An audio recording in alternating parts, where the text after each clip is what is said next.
آئین بالکل اجازت نہیں دیتا 90 دن کے آگے. ہم نے فیصلہ کیا ہے اور میں بڑا شکر گزار ہوں اپنے دونوں چیف منسٹرز کا کہ انہوں نے بالکل میرے ساتھ چلے ہیں, میرا ساتھ دیا ہے. ہم نے فیصلہ یہ کیا ہے کہ ہم اگلے جمعے کو, آج ہے ہفتہ, اگلے جمعے کو ہم دونوں پختونخوا کی اسمبلی ڈیزالو کر دیں گے اور پنجاب کی اسمبلی ڈیزالو کر دیں گے, اور اس کے بعد ہم الیکشن کی تیاری کریں گے. اور اس کے بعد ہماری جو 123 سیٹیں ہیں اس وقت نیشنل اسمبلی میں, ہم وہاں جا کے نیشنل اسمبلی میں جا کے اسپیکر کے سامنے ہم کھڑے ہو کے کہیں گے کہ ہمارے ریزگنیشن ایکسپٹ کرو. یہ ڈرامے نہ کرو کہ چن چن کے 8 جو انہوں نے پہلے ہمارے ساتھ کیا تھا, انہوں نے بجائے ہمارے باقی ریزگنیشن ایکسپٹ کرنے کے, انہوں نے 8 سیٹیں چنی. یہ جو بڑا کرپٹ یعنی مورلی کرپٹ الیکشن کمیشن ہے, اس نے نواز شریف کے ساتھ بیٹھ کے 8 سیٹیں چنی جو ہماری سب سے کمزور سیٹیں تھیں, جن میں بڑی کم مارجن سے ہم جیتے تھے, اور جدھر پی ڈی ایم کا ووٹ دگنا تھا ہمارے سے اس الیکشن کے اندر. اب یہ عوام دیکھیں کدھر آج ایک باشعور عوام ہے, بیداری آئی ہوئی ہے ہماری قوم میں. پتہ ہوتے ہوئے کہ میں نے اسمبلی میں نہیں, میں 8 سیٹوں پہ لڑا, پتہ ہوتے ہوئے کہ میں نے اسمبلی میں نہیں جانا, اس کے باوجود میری قوم نے مجھے 8.5 کی 8 سیٹوں پہ جتایا, 7 سیٹوں پہ جتایا. اور ایک جو کراچی کے اندر سیٹ تھی, ذرا وہاں دیکھ لے, وہ الیکشن کمیشن کو وہ دھاندلی نہیں نظر آئے گی جس طرح انہوں نے پوری اسٹیٹ مشینری استعمال کی اور ووٹ باہر پھینک دیا, جو یہ ہر بار استعمال کرتا ہے.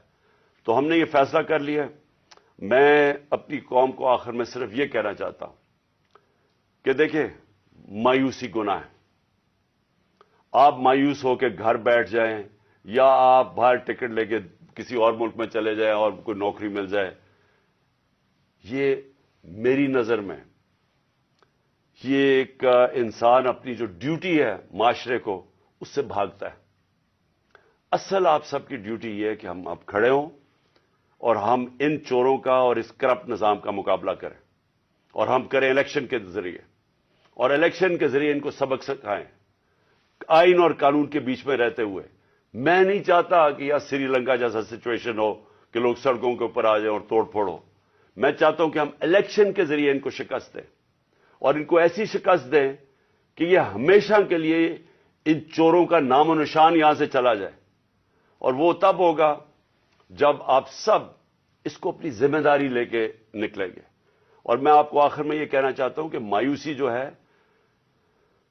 میں 3.5 سال گورنمنٹ میں رہا, اس کے باوجود کہ بینکرپٹ گورنمنٹ میں لی, اس کے باوجود کہ ہمارے پاس تجربہ ہی نہیں تھا بالکل. ہم پہلی دفعہ گورنمنٹ میں آئے تھے, ایک کے بعد دوسرا کرائسس تھا.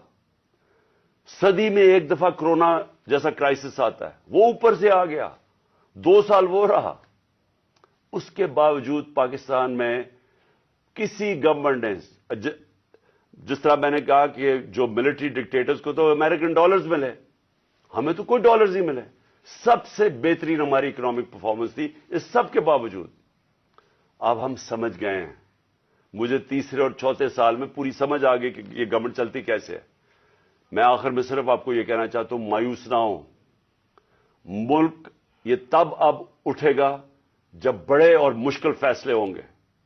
یہ مشکل فیصلے ان کے نہیں کہ قیمتیں بڑھاتے جاؤ اور کہو جی مشکل فیصلہ ہے. مشکل فیصلے کا مطلب ملک کے اداروں کو ری اسٹرکچر کریں, اس ملک کے اندر انصاف قائم کریں, رول آف لا قائم کریں.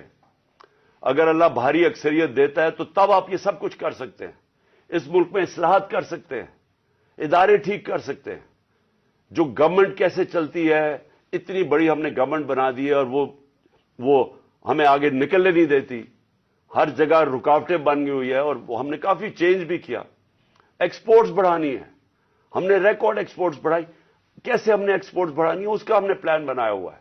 اسمال اور میڈیم انڈسٹری کو کیسے کھڑا کرنا ہے جو اصل روزگار دیتی ہے اور دولت میں اضافہ ہوتا ہے. اپنی ایگریکلچر جو زراعت ہے, ہم نے چائنا سے بات کر چکے تھے کہ نئی ٹیکنالوجی ہم لے کے آئیں. بدقسمتی سے کرونا کی وجہ سے 2 سال چائنا بند ہو گیا. وہ جو نئی ٹیکنالوجی سے ہم نے صرف اگر ہم وہ چھوڑے کہ جو چائنا کے اندر وہ پیداوار لیتے ہیں 1 ایکڑ سے، ہم اگر اپنی دگنی کر لیں تو اب یہ سمجھے کہ پاکستان کے اندر ایک انقلاب آ جائے گا. سو میں آخر میں یہ کہنا چاہتا ہوں کہ کوئی مایوس ہونے کی کوئی ضرورت نہیں ہے. یہ ٹورزم میں ہی ہم اتنا پیسہ بنا سکتے ہیں، اور وہ بھی بدقسمتی سے کورونا کی وجہ سے ٹورزم ساری دنیا میں بند ہوگی. ہم اس ملک کو اٹھا سکتے ہیں، لیکن وہ گورنمنٹ اٹھائے گی جس کے پاس ایک مینڈیٹ ہو، جس کے پاس عوام کی طاقت ہو. اور اس اللہ کے بعد اس ملک کے جو وارث ہیں وہ عوام ہیں، اور کوئی نہیں. عوام اس ملک